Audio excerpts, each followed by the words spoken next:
काली कलकत्ता वाली तेरे वचन न जाए खाली। तो देखे मोला सपट के ओकर सेटिंग मरे हपट के। अरे मोर नजर ले अमृत भी शराब हो जाए, जारे मोर बददुआ हरे दुखाही तो सेटिंग खराब हो जाए। ओम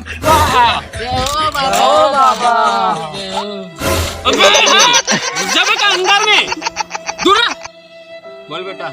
प्रॉब्लम हमारे गांव में पीपर झाड़ में ऐसे का भूत के बसेरा है बाबा। बोला भगाना है, बहुत तंग कर चुके हैं हमारा बाबा। अच्छा बेटा तक टेंशन मत ले, जब तक के बाबा तुम्हारे साथ है तब तक वो भूत तुम्हारे कुछ नहीं उखाड़ सके। हाँ बाबा। कदे पास है वो भूत, मोला ले चलो। चल बाबा। यही पेड़ है रे बाबा, यही पेड़ में बसेरा है। यही पेड़ है परितिन करे। तुम नहीं कर रुको, मैं एक धन जात हूँ और वो परितिला गिलत नहीं रहूँ ना। वो नाम घोटा राम दास बाबा नो।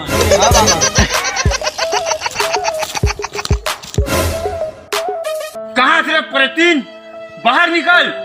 कल लोग लिखा मला डर रहा था, आज अगर थोड़ा घसीटा का नहीं ले गो ना मोर नाम भलो घोटा राम बाबा नोए। मैं नहीं जाऊंगा, मैं तो कुछ डरपोक नहीं आ रहा हूँ। तू चाहते तक चक्कर में कर दो काम लगा। अनेक दिन